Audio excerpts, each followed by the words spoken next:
Dia, tudo bom? Tem uma palavra de Deus no teu coração que vai mudar a tua história, vai mudar você, se você crer. João 15:7. João 15:7. João 15:7. Se eu tiver em você e as minhas palavras tiver, se você tiver em mim e as minhas palavras tiver em você, se você tiver em mim e minha palavra estiver em você, peça o que quiser e tudo será feito. João 15:7. De repente você está com um parente no hospital ou até mesmo na tua casa com dor, doente, e você não tem saída. Esse versículo. Você precisa só ter fé e declarar: eu estou no Senhor e tua palavra está em mim. Eu quero que fulano seja curado. Ah, mas não é assim, Rosmar. Ué, mas está escrito. É mentira, então? Se está escrito, o Criador do céu e da terra escreveu, está falando, se eu estiver nele e a palavra estiver em mim, tudo que eu pedir será feito. E você ainda vai discordar ainda comigo? Se está escrito, nós temos que confiar na palavra de Deus. Deus é tão homem que ele não precisou de nada. Só a palavra dele basta, né? Por quê? Porque ele é um homem de verdade, ele é justo. Ele é homem de verdade justo, né? Aí você vê as leis hoje, pede até para você orar por toda a lei constituída por Deus, mas lá eles escreve, desescreve, rabisca, desabisca, e muitas vezes tem covardia e não aprova nada, principalmente para quem é pequeno. Não, mas Deus está falando, se eu tiver em você e minha palavra, se você tiver em mim, e minha palavra é em você, peça o que quiser e será feito. E você pode confiar que será feito. Por quê? Porque Deus é o próprio Congresso, na verdade. Deus é Deus, sem você e o que é sem Deus, nada. Por isso que eu estou pregando para vocês, eu estou pedindo em nome de Jesus Cristo. Eu e minha casa serviremos Senhor, por isso que eu não aceito doença na minha casa. Tem uma dorzinha do lado, tudo, mas eu profetizo que vai ser curado em nome de Jesus, tá? Por quê? Pode até ir no médico, não tem problema nenhum, mas Jesus vai curar, porque está escrito, se tiver nele e a palavra estiver em mim, tudo será feito. Então, se existe uma palavra dessa, você vai esquentar a cabeça com as coisas do mundo? Não. Tem muitos bobos otários aí que estão se matando dentro de política. Cara que tem dinheiro já há muitos anos, aposentado, que deveria estar tomando água de coco, dormindo na boa, acordando cedo, dando risada, ouvindo os passarinhos cantar, está engaiolado. Por quê? A ganância. Ganância. Pessoas que Deus dá as coisas, mas são pessoas perversas, pessoas que não estão nem aí com as coisas de Deus, está no fundo da prisão. E tem muitas pessoas que estão no fundo da prisão inocentes também. Inocente, sim, eu quero dizer, fez algo errado. Mas por quê? Porque a situação obrigou ele a fazer. Porque num país que nós vivemos, onde um governo fica 10 anos sem pagar uma distorção, uma reposição salarial, uma data base, e o povo acha normal, não é normal. Não é normal. Se fosse ver, todo mundo tinha que virar bandido, ladrão. Porque um governo não pode ficar mais de um ano devendo para os outros, por mais crise que seja o país. Por que eu falo isso aí? Porque é o seguinte, de repente você tem uma perca salarial, uma data base, que é lei, o cara passa um ano e ele não te paga, ele passa 2, ele não te paga, ele passa 3, ele não te paga, ele passa 4, ele não te paga, só que o governo faz isso. Só que tem lei maior do que ele que devia chacoalhar ele, ô peão, vem cá, tá devendo, você tem que pagar lá porque tá na lei. Então, qual que é o problema? Sempre destruindo os pequenos, roubando o que os pequenos têm. É uma vergonha para o país. Vai ter um Deus que está acima de tudo, que diz que cedo ou mais tarde esse povo vai secar que nem verdura, e vai mesmo. Nós estamos profetizando para esse tipo de gente partir daqui rápido, porque são pessoas que não prestam, porque quem presta e tem o conhecimento da lei, tanto da palavra de Deus como na lei, não, opa, mas calma aí, tem que negociar. Nem se for 1% você tem que negociar. Se for, sabe? Não. 10 anos devendo para funcionário público, depois vem mais 2 anos de distorção de carreira, e assim vai. Mas o povo não. Quando Deus fala assim, entrega teus caminhos, se eu confio nele, tudo ele fará, você tem que só confiar em Deus, você vai confiar no homem? Para quê? Você tem que confiar em Deus, você pode estar na pior situação que for, a pior desgraça que for, no fundo de uma prisão, onde for, você tem que invocar o nome do Senhor, se você errou, e dizer, Senhor, eu não prestava, eu sou uma coisa podre na tua presença, mas hoje eu me arrependo do meu pecado. Eu preciso que o Senhor estenda a tua mão para mim, porque tua palavra diz, se eu estiver no Senhor e tua palavra em mim, tudo será feito, e eu quero sair dessa bosta. Eu quero sair disso aqui, isso que não foi feito para mim. E tudo começa a mudar na vida quando se tem fé. Mas para ter fé na palavra de Deus, tem que confiar em Deus, não é confiar no homem, no príncipe. Não, você tem que confiar em Deus. Entendeu? Em Deus tem que confiar. Homem, príncipe, é isso aí que você sempre vai ver, sempre só passa e, sabe, aqueles coisa que pode tirar os olhos. Em respeito que tem muita gente boa, mas a maioria, está escrito. Vai lá em Abacuque comigo 1:4, vai lá. O ímpio ele cerca o justo e a sentença é tudo pervertido. Quer dizer, tá cheio de ímpio atrapalhando. Talvez pode ter até pessoas boas, influentes, boas, um juiz muito bom que diz, não, eu vou fazer tal coisa, mas o ímpio não deixa de fazer. Por quê? Porque o mundo virou um mundo perverso, onde tem mais ímpio do que justo. Onde tem pessoas que querem fazer bondade, mas tem um monte de gente à toa que não quer deixar.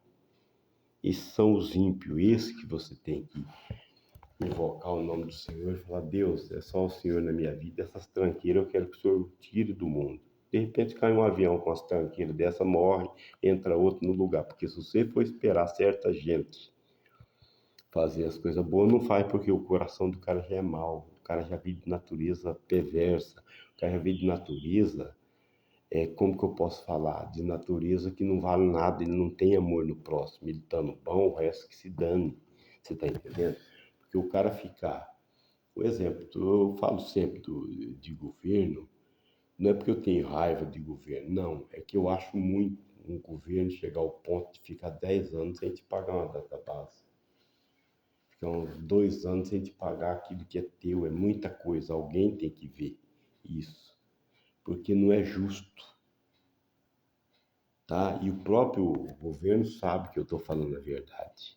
Então são pessoas má, pessoas que nem devia estar na política, Deus devia bater e tirar, porque não vale nada, assim, como ser humano, não. E às vezes falando assim, penso, pô, o cara pode ficar bravo, pode peidar, pode fular, mas a realidade, a palavra de Deus diz, entregue os teus caminhos, Senhor, confia nele, mas tudo fará, você tem que confiar em Deus, não adianta você confiar nesse tipinho de gente, só vai dar desgosto, e ainda quer ser candidato ainda, por isso que eu não concordo, você que é uma pessoa que tem amor na vida, na palavra de Deus, tem que profetizar para Deus tirar esse povo, sabe? De tirar daqui. Ele não pode existir. São estorvos, são ímpios, são pessoas que cercam as pessoas justas e não deixam nada acontecer. A sentença boa não sai porque cerca o cara. Então vamos orar, vamos pedir para Deus arrancar do lugar e ponhar quem presta. Amém? Mas se eu tiver em você, se você tiver em mim,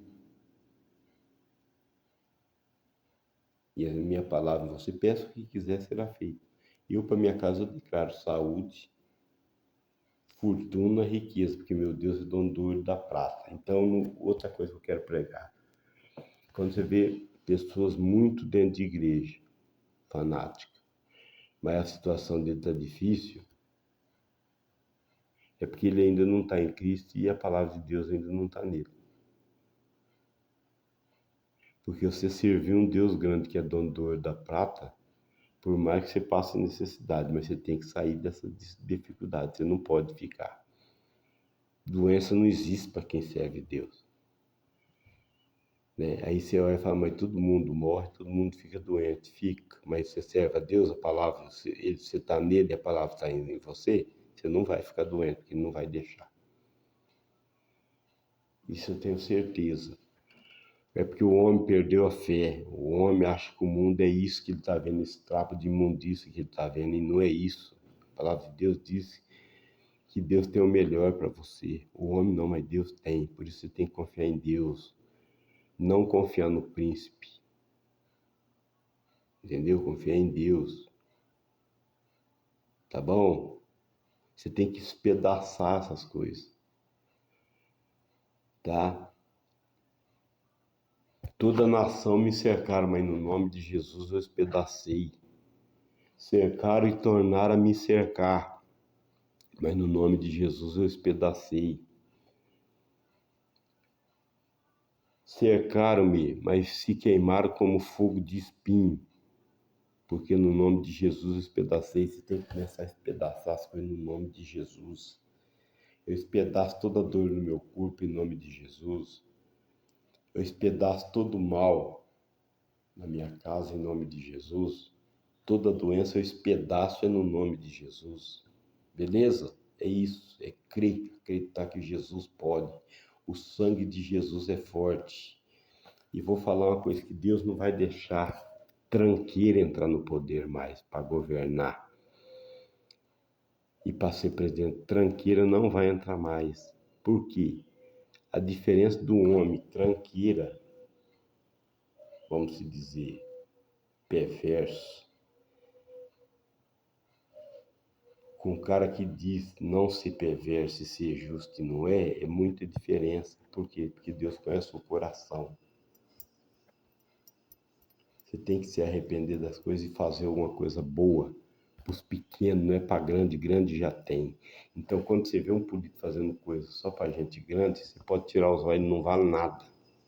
Porque o grande já tem. Quem precisa é o pequeno para um país melhor. E a maioria vai aonde? Vamos fazer para os grandes, porque para puxar o saco, porque acha que o país se estabelece porque ajuda o grande. Não, o país se estabelece quando você ajuda pessoas pequenas. Aí o país é um país justo. Tá na palavra de Deus, olhar para os pequenininhos, né? Olhar para os grandes já tem. Então você que é governo, presidente, você tem que entender isso. Você tem que ajudar os grandes, lógico que os empresários têm que ajudar, mas você nunca pode perder a visão das pessoas pequenas, porque o pequeno precisa comer, é o pequeno que trabalha, levanta cedo, tem desgaste de saúde, desgaste de família, não é o grande. O grande dorme até 8, 9 horas, toma o seu leite, seu todo, tem dia que os caras saem para trabalhar, carpir, não tem um café para tomar. Eu falo isso porque já aconteceu comigo. Meu pai fazia açúcar queimado quando não tinha café. A pobreza era muito, de repente você trabalha até meio-dia, chovia, você não ganhava dinheiro nem do sabão. Já arrancou o mato de soja há muito tempo, carpiu, entrando soja molhada 5 horas da manhã, 7 horas da manhã, você já fez isso, arrancar amendoim brabo, arrancar soja para curva, cortando com facão, arrancando feijão de curva, carpindo, você já fez isso? Se você nunca fez, como você quer saber as coisas? Nós veio de baixo, nós somos uma geração que trabalhou. Por isso que eu nunca vou concordar com essa lei, essa porcaria dessa lei de previdência que votaram, aumentando o ano para o cara trabalhar. Se o cara já trabalha desde pequeno, 2019 é uma putaria, uma sem vergonhice, mudou a lei para o cara não aposentar. Vocês acham que você está justo nisso? Vocês acham que você fez certo? Para quem trabalha dentro de escritório, que não tem muitas vezes gasto de saúde, sol quente, não tem nada, é uma coisa. Para quem trabalha no pesado, servente, pedreiro, pessoas que trabalham na roça, é diferente, gente. Vocês têm que ter consciência, vergonha e consciência. Porque para fazer uma lei desgraçada dessa aí, o cara nem pensamento ele tem. Porque se ele pensasse na família brasileira, ele não tinha votado essa bosta. Tá? Porque é muito doído você trabalhar desde pequeno na roça, nem pude estudar. Muitas vezes saí da escola meio-dia, comia em casa correndo para quebrar milho. 2, 3 horas trabalhar para não ganhar nada, porque tinha que ajudar em casa, porque senão passava fome. Onde um ovo era dividido muitas vezes com 5, 6 pessoas, batia um ovo na farinha porque todo mundo precisava comer. E tem lazarento aí que come de tudo, tem de tudo e fica se metendo em coisas que não deve, agora está preso. Não poderia estar comendo um peixe, está na boa, deixar para os outros as coisas, não. A ganância é tanto. Você viu o que a ganância te deu aí, perverso? Você viu aí, perverso? O que a ganância te deu? Larga a mão de ser ganancioso, rapaz. Tenha consciência das coisas. Deus te deu as coisas para você viver bem, com vida em abundância. Quando Deus dá a coisa para a pessoa, para você viver em abundância, comer bem, viver bem, ter uma família abençoada. Ver uma pessoa que precisa estar aqui, eu tenho para ajudar, está aqui, meu coração é bom. Ser generoso, não ser tranqueira. Quanto mais tem, mais quer, roubando dos outros. Toma vergonha. Toma vergonha. Aí é onde você está, porque o nego te pôs na mão de Deus. Isso aí que está acontecendo. Não é porque foi coisa de sistema, não. Deus te pôs aí para mostrar para você que ele levanta e derruba. Ele faz subir escada e desce. Deus te pôs aí e te derrubou para você aprender a ser humilde. Você tem que aprender a ser humilde, senão você morre atrás disso aí. Você tem que ser humilde, senão você vai morrer aí. Humildade, ó Deus, eu arrependi de tudo que eu fiz, eu tirei sarro em tal coisa, eu não prestava, eu ia conversar com os outros, eu queria ser o pão, porque eu fui criado de uma maneira dentro de uma lei que eu achava que era assim. O Senhor me perdoa, eu sou falho, eu não presto, eu fui errado. É resultado. Se você partir daqui, você está na glória lá, porque você falou com Deus. Agora, querer manter dando um de bom, você vai morrer seco aí. E mesmo que você sair daí, você vai morrer seco, porque Deus não vai deixar você viver, porque Deus não dá moleza para quem não presta, para quem acha que é o bom, porque já te deu de tudo, uma boa aposentadoria para você viver comendo bem, vida em abundância, família boa, tomando água de coco, cuidando das criações, vendo o país, ajudando no bom conselho, ajudando no amor no próximo, amando a Deus sobre todas as coisas. Você nunca fez isso. Então você é um cara ingrato. Por isso que você está onde você está. Arrepende, bate o pó. Deus, eu sou falho. Ouvi a pregação de um servo aqui, não é nada, é um merda. Pode falar assim, que eu não sou nada. Só estou pregando a palavra de Deus. Mas eu me arrependo dos meus pecados. Eu não quero ficar aqui. Me perdoa, me tira daqui. E Deus vai te tirar daí. Vai te tirar daí. Mas você tem que ser humilde, meu irmão. Seja humilde, bondoso. Reconheça os erros. Reconhece. Você que é um deputado, você que está dentro de um congresso, você tem que entender isso. Abacuque 1,4, o ímpio cerca o justo. Não pode. Sai tudo pervertido, por isso que o mundo está se tranquilo. Por causa de você que não vê as coisas, você é ímpio. Você entendeu? E Deus vai te tirar você daí para pôr uma pessoa boa. Pode apostar no que eu estou te falando. Que Deus não vai deixar a palavra dele ir pro lixo por causa de tranqueira que não quer ajudar nada. Beleza? Se você tiver em mim minha palavra, você peça o que quiser, será feito. Pede para Deus te libertar de todo mal. Pode estar no pior desgrama que for. Arrepende e fala com Deus, você vai ver o que ele vai fazer. Ó. Amém? Não fiz essa palavra dura, ué, dura, mas tem que pregar, ué, tá escrito. O homem tem que mudar, ué. Beleza? Um abraço. Deus abençoe a cada um. Deus, em nome de Jesus, eu quero pedir que o Senhor estenda a tua mão para aqueles que têm dificuldade, para aqueles que estão, meu Pai, encerrados numa prisão, que talvez tenham uma esperança. Quero pedir ao Senhor, em nome de Jesus, meu Pai, se eles pedir perdão dos pecados, que o Senhor venha restituir o que eles perdeu, venha abrir as portas, em nome de Jesus eu profetizo um efatá de soltura, um efatá de glória, um efatá de mentes renovadas. Coloca, Pai, no poder pessoas, meu Pai, que tenha compaixão dos pequenos. Arranca todos esses malditos, meu Pai, que está no poder, que só quer o mal para o povo. Em nome de Jesus, e assim seja.